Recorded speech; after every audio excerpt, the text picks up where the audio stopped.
WrestleMania 41 est imminent mes amis, et c'est un week-end qui a tout pour être magique. Même si chacun a pu avoir des critiques sur la route qui y a mené, c'est un fait qu'il y a de quoi être hypé pour les affiches qu'on va avoir, et notamment celle pour le titre WWE, le champion Cody Rhodes contre celui qui catch pour la dernière fois au Grand Stage of them all, et qui peut battre le record de Ric Flair avec 17 championnats du monde, John Cena. Nom d'un chien, quand on prend du recul, et en se détachant un peu des faiblesses du build-up depuis Elimination Chamber, qu'est-ce que ça donne envie? Qui va gagner? Pourquoi y a-t-il un suspense énorme? Quels sont les enjeux? Quelles sont les possibilités scénaristiques? Permettez-moi d'enlever mon costume de Johnny Clash et de mettre celui de Johnny Caviar, parce que là, je vais vous dire pourquoi vous ne pouvez pas rater ce match, et ce qui le rend si excitant. Et je vous le dis, après la vidéo, vous aurez envie de prendre un vol de dernière minute pour Las Vegas. Prenez un americano, sirotez ça, mais ne le laissez pas trop refroidir. Et en avant les charlots, vous êtes bien sur Johnny Catch, ma hype pour Cody Rhodes contre John Cena à WrestleMania 41, c'est parti.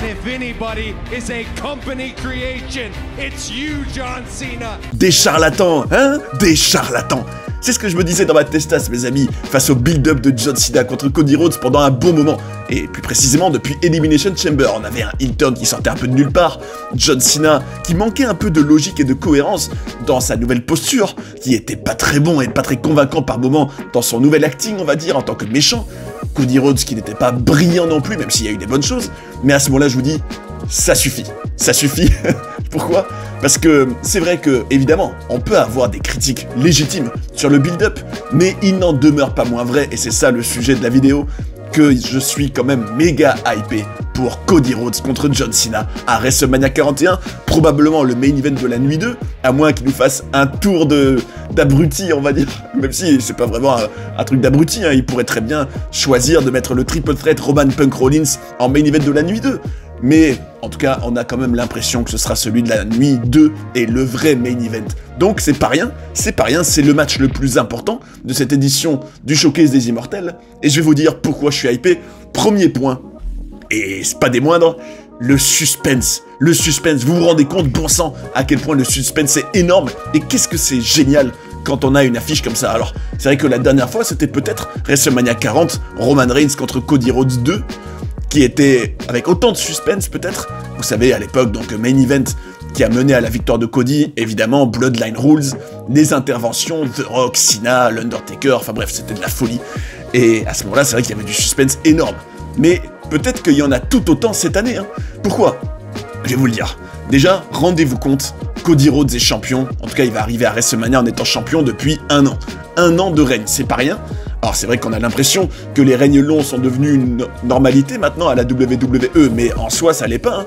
1 an de règne, ça reste une prouesse qui est rare et qui en dit long quand même sur l'importance que la WWE accorde à Cody Rhodes, sur aussi sa crédibilité en tant que champion, et sur le fait qu'il arrive donc à WrestleMania en étant un champion fort, difficile à battre, et donc avec une vraie aura, et pour autant, il est plus en danger que jamais. Parce que oui, si on se focalise purement sur la perspective de Cody Rhodes pour WrestleMania 41, pour lui, c'est un carrefour énorme et c'est méga important parce que rendez-vous compte, alors là, je vous invite à aller voir si c'est pas encore fait, ma série sur Cody Rhodes que j'avais sortie l'année dernière justement en vue de WrestleMania 40 et de sa fameuse histoire qui devait finir et qui l'a bel et bien fini.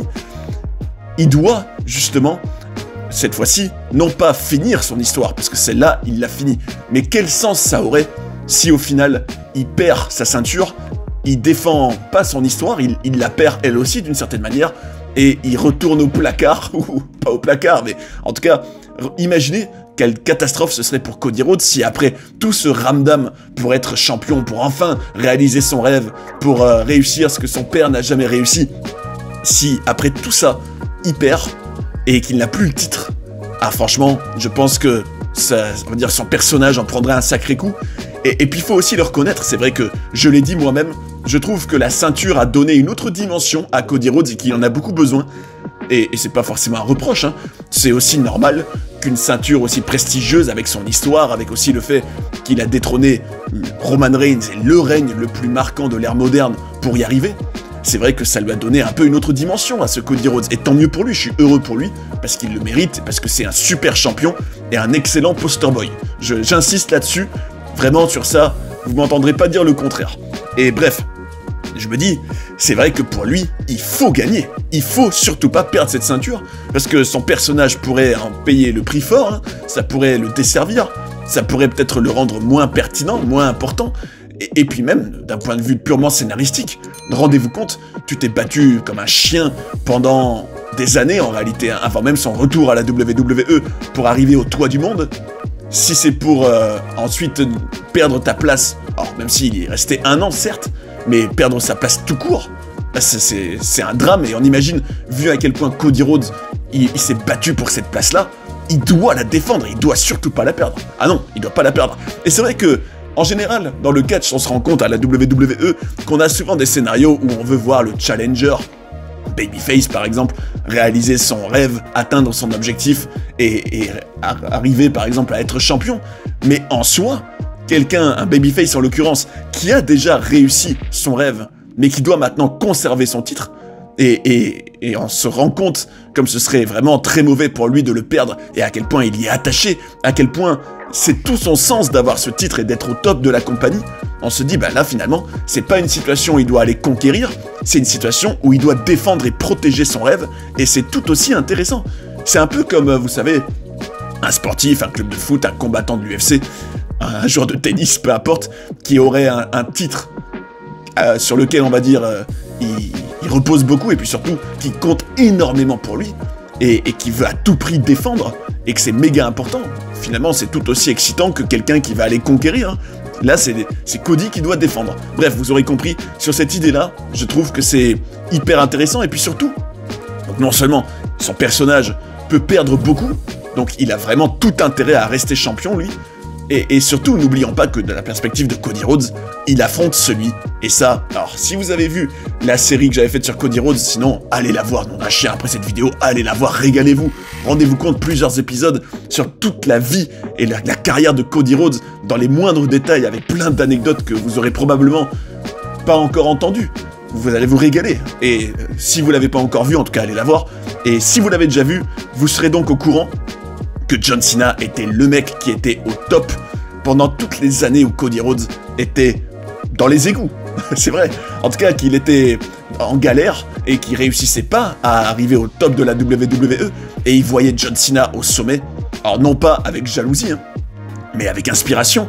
C'est vrai qu'il a souvent dit en interview que John Cena était et a toujours été son modèle, que quand il était donc encore un rookie hein, à la WWE, il s'inspirait de lui, il voyait un champion qui faisait toutes les interviews, qui faisait tous les médias, qui était là à tous les shows, qui était, on va dire, ouais, un visage parfait de la compagnie hein, pendant des années.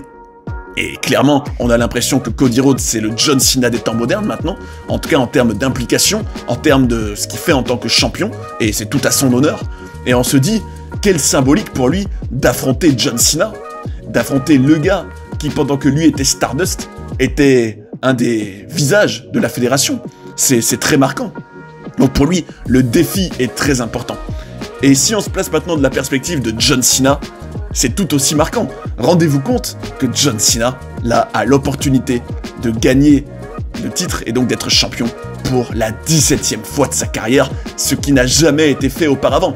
Il est actuellement, en tout cas dans la route vers WrestleMania, à 16 titres de champion du monde, à égalité avec Ric Flair, qui est le record historique, mais en battant Cody Rhodes, il rentrerait dans l'histoire. Et vous le savez, la WWE adore et bave devant les records. C'est vrai que, et en même temps on peut les comprendre, parce que c'est cool en soi de dire, première fois de l'histoire, c'est inédit, c'est historique, marquer l'histoire, la WWE adore ça. Et John Cena, là, qui gagnerait le titre pour la 17e fois, ce serait un record, ce serait inédit, ce serait nouveau, ce serait méga marquant. Et on se dit, est-ce que la WWE va aller donc du côté de Cena et lui offrir ce record-là et le faire entrer dans l'histoire pour de bon, parce que là, clairement, il deviendrait peut-être, en tout cas purement en termes de statistiques, peut-être le plus grand de tous les temps, hein. Parce que ne serait-ce qu'être 17 fois champion du monde, c'est quand même une prouesse incroyable. Donc on se dit, est-ce que la WWE va oser donc donner ce record, ce prestige à John Cena? Est-ce que John Cena va marquer l'histoire? Et tout ça contre le règne très important de Cody Rhodes. Quel suspense, nom d'un chien. Et puis surtout, n'oublions pas, non seulement John Cena a la possibilité donc d'être champion pour la 17e fois, ce qui est déjà énorme, mais en plus, c'est son dernier match à WrestleMania. Donc ça donne encore plus de suspense, ça le rend encore plus excitant. Pour son dernier match au Showcase des Immortels, est-ce que John Cena va gagner? Est-ce qu'il va perdre et donc terminer sa grande histoire à WrestleMania par une défaite dans la loose? C'est ça, en se disant que c'est sa dernière apparition, on a quand même du mal à se dire, quand même, il va terminer dans l'échec là-bas. Est-ce que son dernier match là-bas sera donc une défaite? Est-ce que sa tournée d'adieu, est-ce que pendant sa tournée d'adieu, et notamment là, le rendez-vous le plus important de sa tournée d'adieu, ah bon, c'est pas le dernier match, ça aurait été encore plus fou d'ailleurs que ce soit le dernier match de sa carrière contre Cody Rhodes, mais bon, c'est bien quand même, dernier WrestleMania, on se dit, ah là, l'excitation est énorme, parce que il a de très fortes chances de gagner le match. Donc tu te dis, Cody est plus en danger que jamais dans cette tournée d'adieu de John Cena. Et rien que pour ça, le suspense est maximal. Et c'est pas tout mes amis, il y a aussi de multiples possibilités, vous me connaissez les fidèles de la chaîne, j'adore, peut-être que parfois ça peut porter préjudice parce que on imagine plein de belles choses et plein de choses qui seraient extraordinaires, et la réalité est parfois bien différente, mais il n'en demeure pas moins vrai que concrètement, plein de choses sont possibles. Alors on a parlé du suspense, des enjeux, tout ça, mais regardez, purement les scénarios possibles. Alors déjà évidemment, il y a victoire de Cody Rhodes, et donc il défend son histoire, il réussit à vaincre John Cena, et John Cena donc ne réussit pas à gagner pour la 17e fois le titre, et échoue donc pour son dernier match à WrestleMania. Ça c'est un scénario très possible, mais l'inverse est possible aussi. John Cena qui gagne pour la 17e fois, et qui met donc fin au règne de Cody Rhodes, scénario possible, mais évidemment, est-ce que, alors, grande question et grand suspense, est-ce que ce sera totalement clean, ou est-ce qu'il y aura des interventions? Vous savez, quand on dit que c'est clean, ça veut dire que c'est légitime, le vainqueur gagne avec son finisher, prise décisive, 1, 2, 3, viva Cody ou viva Cena, et à ce moment-là, c'est terminé. Mais c'est vrai qu'on a quand même un peu l'habitude avec la WWE, surtout dans les gros matchs, qu'il y ait des interventions. La preuve avec WrestleMania 40, même si peut-être que mon bec sera cloué et qu'il n'y en aura pas. Mais qui sait, s'il y a des interventions, qui pourrait intervenir? Et ça, rien que ces possibilités-là, nom d'un chien, personnellement je m'en lèche les babines, écoutez-moi ça. On a pu lire des rumeurs que Ric Flair pourrait être impliqué pour ce match, en sachant qu'il est pleinement concerné par, on va dire, les enjeux, puisque lui est donc co-détenteur du record avec John Cena, et on peut imaginer que Ric Flair n'a peut-être pas envie qu'un John Cena heel en plus soit celui qui batte son record, ou que son record soit battu tout court. Donc, Ric Flair, en plus, je trouve que, alors, encore une fois, si vous avez vu la série, ça vous parle bien sûr, que j'avais faite il y a un an, en 2024, ça vous parlera évidemment si je vous dis que Ric Flair a une histoire très forte avec la famille Rhodes. Ric Flair a eu des grands matchs contre Dusty Rhodes à l'époque, donc il est pleinement lié, je trouve, on va dire à la lignée de l'American Nightmare, donc je trouve que ce serait vraiment incroyable symboliquement, surtout que Ric Flair était donc un rival iconique de son père, que Ric Flair vienne aider Cody Rhodes, je trouve que ce serait beau, et rien que cette possibilité-là, bon c'est vrai que Ric Flair n'est plus tout jeune, c'est une légende, et un vétéran du business absolu même, mais quoi qu'il en soit, le voir intervenir, ce serait quand même cool, et ce serait vraiment très marquant, je trouve. Sinon, une intervention qui est peut-être un peu plus prévisible, quoique, on sait pas, parce qu'on a l'impression que le Final Boss, il a fait ce qu'il avait à faire pour Elimination Chamber, il a fait tourner, on va dire, John Cena vers le côté obscur, et basta terminé, il est reparti, hein. Mais, enfin, sauf si, en tout cas au moment où j'enregistre cette vidéo, sauf si d'ici WrestleMania il réapparaît, mais c'est sûr que personnellement, je serais quand même hyper, on va dire, fan, et surtout, je serais vraiment intrigué de ce qui va se passer si The Rock intervient, parce que The Rock était intervenu pendant WrestleMania 40, forcément, dans la nuit 2, et c'était évidemment annoncé, hein, il serait impliqué dans le Bloodline Rules match entre Roman Reigns et Cody Rhodes, mais là, c'est moins sûr, donc ce serait quand même très excitant que d'un coup, le Final Boss apparaisse, et par exemple, un Final Boss pourrait, lui qui veut à tout prix que Cody Rhodes ne soit plus champion, puisqu'il a refusé son offre et qu'il ne lui a pas vendu son âme, alors que John Cena, a priori, l'a fait et serait donc peut-être le champion idéal pour The Rock, hein. On imagine que The Rock, lui qui est un peu dans une guerre contre Cody Rhodes, même si à un moment il semblait être ami, mais quoique non, c'est vrai que lui qui est dans une guerre donc contre l'American Nightmare, pourrait très bien venir lui coûter la victoire. Et c'est vrai que ce serait méga marquant, et personnellement j'aurais un suspense énorme si d'un coup le final boss apparaît, et tu te dis, ah bah là, si le final boss apparaît, c'est clairement pour faire perdre Cody Rhodes. Donc le suspense serait énorme si The Rock apparaît. Et nom d'un chien, qu'est-ce que ce serait fou, vous vous rendez compte, en termes de hit, en termes de haine qui susciterait The Rock en tant que heel, ce serait extraordinaire. Si c'est lui, avec une intervention qui coûte en gros la victoire à Cody et qui le fait perdre et qui met fin à son règne. Alors là, franchement, je trouve, à défaut d'avoir eu un Cody Rhodes contre The Rock pour ce WrestleMania, ce serait quand même juste en dessous dans le classement, le deuxième truc le plus marquant. Alors c'est sûr que ça aurait été encore mieux qu'il soit arbitre spécial, hein, ça j'aurais adoré personnellement. Mais à défaut de ça en tout cas, qu'il intervienne et qu'il fasse perdre Cody Rhodes et qu'il soit l'homme qui a mis fin au rêve de Cody Rhodes, qui a brisé son rêve et qui l'a mis à terre et qui lui a fait perdre son précieux. Alors là, je trouve que ce serait extraordinaire en termes de storytelling. Or, rien n'empêche Cody de le regagner par la suite, hein.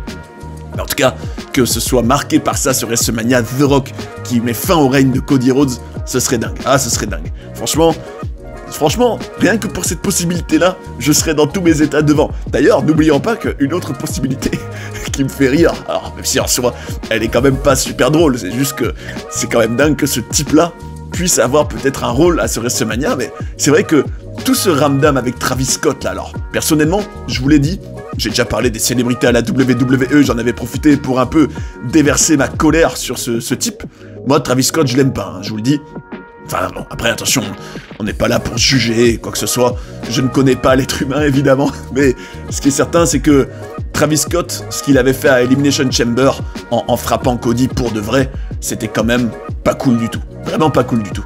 Et puis je dois dire aussi que même je trouvais que venir s'incruster dans ce segment là, même s'il y est probablement pour rien, hein, mais en tout cas je trouve qu'il avait rien à faire dans le heel turn de John Cena, qu'il était clairement une tâche dans cette scène.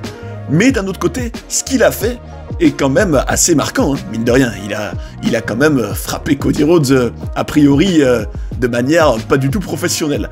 Donc, ce serait quand même marrant et possible que Travis Scott ait un rôle dans ce WrestleMania. Sinon, je me dis, quel était le but de mettre Travis Scott dans le segment avec John Cena et The Rock et Cody Rhodes à Elimination Chamber si c'est pour mener à rien? Je me dis, Travis Scott, est-ce qu'on va quand même le revoir ou est-ce que c'était purement gratuit? En tout cas, si c'était pas purement gratuit, alors je me dis, Travis Scott pourrait intervenir et c'est vrai que ce serait quand même dingue que Travis Scott soit lié au finish de ce match Cena-Cody Rhodes, ce serait dingue. Bref, en tout cas, encore une autre interférence possible hein, dans ce match. Et sinon, bah regardez au niveau des possibilités, imaginez, comme ce serait quand même très... Bon après vous me direz, avec Roman Reigns c'est arrivé plusieurs fois, mais en soi, un WrestleMania qui se termine par la défaite du babyface, c'est quand même assez rare normalement. En tout cas, normalement WrestleMania, les fans doivent repartir heureux, mais bon, est-ce que la WWE justement va oser faire gagner John Cena et que, en gros, les dernières images de WrestleMania cette année, et rien que pour ce suspense-là, je suis dans tous mes états encore une fois, je me dis, est-ce qu'ils vont oser faire en sorte que les dernières choses qu'on voit pour ce WrestleMania, et donc qui va rentrer dans l'histoire pour ça, ce serait un Cody Rhodes, bah, tout comme il l'a été en 2023, hein, un Cody Rhodes assis dans le ring, voire même complètement fracassé dans le ring, avec un John Cena qui célèbre au-dessus de lui, avec The Rock par exemple. Ça, je me dis, qu'est-ce que ce serait dingue, et ce serait vraiment un final très sombre de WrestleMania, mais je me dis, justement, est-ce qu'ils vont oser faire ça? En gros, un John Cena qui triomphe devant un Cody brisé, est-ce qu'ils vont oser le faire? Ou est-ce qu'ils vont opter pour le happy end WrestleMania, Cody Rhodes qui triomphe? Bon, ce qui serait très prévisible en fin de compte, hein. Tu te dis, bon ben, WrestleMania, Cody Rhodes a son moment de gloire une fois de plus. Ben, je me dis, rien que pour ce suspense-là, et cette possibilité d'avoir peut-être un des finales les plus sombres de WrestleMania, parce que c'est vrai que quand tu y penses, c'est quand même rarissime d'avoir le babyface absolu qui perd et qui se ferait vraiment mais massacrer pour la toute fin de WrestleMania, c'est rare, hein, si tu regardes bien. Alors c'est vrai que Roman Reigns, il avait un peu normalisé le fait d'être un heel et de gagner à la fin, mais bon, Roman Reigns, c'est peut-être un peu spécial, parce que il était quand même aimé, même en étant heel. Et justement, ça allait aussi avec son règne de domination, de terminer plusieurs WrestleMania au top, en triomphant. C'est vrai, bon, après, c'est arrivé, c'est pas non plus arrivé 10 000 fois, hein, c'est arrivé donc en 2023 contre Cody, 2022 contre Brock, 2021 contre Edge et Daniel Bryan, certes, mais regardez, en gros, les éditions d'avant, bon, même s'il y a toujours des contre-exemples, hein, 2018, mais bon, ça, c'était un peu un changement de plan, je pense, enfin, d'ailleurs, on aura l'occasion d'en reparler sur la chaîne, je dis ça, je dis rien. Brock Lesnar qui avait gagné contre Roman Reigns, certes c'était pas un happy end, même si Roman Reigns était tellement détesté que finalement c'est presque comme si le face avait gagné, donc bref, c'est sûr que, regardez 2019, le moment avec Becky Lynch, avec aussi Kofi Mania, tout ça, c'est vrai qu'on aurait tendance à croire qu'à WrestleMania, la WWE aime bien créer le feel-good moment. Donc, est-ce qu'ils vont le faire ou est-ce qu'ils vont oser aller à l'inverse? Ce qui est certain, c'est que cette affiche est aussi le match le plus important jusqu'à présent du règne de Cody Rhodes, qui est le babyface absolu de la WWE. Donc, moi qui, à diverses reprises, ai déjà critiqué, et je trouve que c'est à juste titre, quand bien même je respecte et j'apprécie Cody Rhodes, l'être humain, je trouve que dans son règne, il y a eu toute une partie qui a servi à rien et qui était bidon, hein, faut le dire. Les défenses de titres sans intérêt contre des AJ Styles, contre un Logan Paul, contre un Kevin Owens. Je me dis, bon, même si Kevin Owens, j'avais bien aimé la rivalité en fin de compte, mais je me dis, en soi, c'est sûr qu'il n'y avait pas énormément de suspense à chaque fois, mais là, il y a plus de suspense que jamais, et c'est clairement, en tant que champion, en tout cas, son match le plus important, et le match où il est le plus en danger, et rien que pour ça, c'est intéressant. Et puis n'oublions pas, dernier aspect aussi que je trouve excitant, c'est que c'est quand même l'élève face à son héros, hein. Alors, on l'a dit, Cena était au top quand Cody Rhodes était Stardust, était Dash-in, Undashin, etc. Et donc, c'est vrai que donc il y a cet aspect-là, mais ne serait-ce que le fait d'avoir Cody Rhodes, l'élève, face à celui qui est son héros depuis des années. D'ailleurs, il l'a redit hein, dans le build-up, John, you're still my hero. En gros, t'es toujours mon idole. Mais n'oublions pas que Cody Rhodes, c'est un peu le John Cena des temps modernes. Hein. C'est vrai, je trouve qu'il a tout de ce que John Cena était pendant qu'il était le poster boy, hein. En gros le babyface ultime qui se donne à 100% pour la compagnie, qui parfois peut-être... Alors, il est moins clivant que Cena à l'époque quand même, hein. Il suscite quand même moins de haine, en tout cas dans les arènes. Il se fait pas huer, contrairement à Cena à l'époque. Même si peut-être que cela ne saurait tarder. En tout cas, ce qui est certain, c'est qu'il y a vraiment un côté très revanchard, enfin, vengeance symbolique, et puis, ouais, le côté mentor contre poulain, d'une certaine manière, en tout cas, le nouveau Cena contre Cena, je dis, ça c'est symboliquement très intéressant, ça donne envie de voir, et puis voilà, je dirais pour conclure que, je dis, vont-ils offrir le record à Cena? Ou alors, vont-ils, et donc, par cette même occasion, aller contre leur chouchou ultime qui est Cody Rhodes? Et en sachant que Cena, il le présente quand même depuis plusieurs années comme le plus grand de tous les temps, il adore aussi leur Cena, et les fans aussi, en tout cas avant qu'il soit heel, ce qui était très étonnant d'ailleurs, on aurait dit que les fans étaient amnésiques par rapport à la haine que John Cena a suscité pendant des années. Alors, est-ce qu'ils vont faire échouer Cena et finalement aboutir à ce que The Rock, justement, lui qui aura tenté à travers Roman Reigns, puis à travers John Cena, peut-être aussi à travers Solo Sikoa en cours de route, sans qu'on le sache vraiment, est-ce que Cena va échouer? Est-ce que ça va mener finalement à ce que The Rock doive faire le travail lui-même pour faire perdre Cody Rhodes et lui prendre son titre? Ça aussi, c'est une vraie question. En tout cas, ma hype est maximale, et j'espère que la vôtre l'est aussi, et franchement, si vous êtes hypé à fond, bon, je pense que ça doit être un peu, mais même beaucoup, très cher, là, les dernières places s'il en reste, et les vols, les tickets pour Las Vegas, mais en tout cas, peut-être que votre hype est telle que vous avez envie de le faire et d'aller vous acheter ça. En tout cas, bon courage si c'est le cas. En tout cas, personnellement, en attendant, je vous remercie pour vos commentaires et je vous invite aussi à dire ce que vous en pensez, surtout si votre hype... Mais justement, dites-moi si vous avez envie d'aller à Las Vegas, là, ou du moins, si vous avez envie de vous mater ce match à tout prix et que pour vous il est immanquable, dites-le moi en commentaire, je lirai ça avec grand intérêt, et puis je profite aussi pour vous remercier de votre contribution, vos commentaires, vos likes, ça fait plaisir, ça aide la chaîne, donc allez-y, lâchez-vous, n'hésitez pas, et puis... Quand on sera remis de WrestleMania, je vous donne rendez-vous. Alors c'est vraiment juste après en réalité, hein, le 21 avril, pour une vidéo qui devrait vous plaire. D'ailleurs, espérons que aucune blessure n'arrive à WrestleMania, parce que mine de rien, c'est quand même un des gros dangers du catch qui reste quand même une discipline très physique. Les performeurs peuvent se blesser, ils peuvent parfois modifier les matchs en cours de route, ça peut briser des carrières, ça peut briser des mises en avant. Un exemple connu dont on va parler en détail comme jamais dans la vidéo de ce 21 avril, c'est le cas de Stone Cold Steve Austin qui a failli même mourir, et il aurait pu ne jamais être la plus grande star de l'histoire de la WWE à quelques centimètres près, hein. Ça, on va en parler.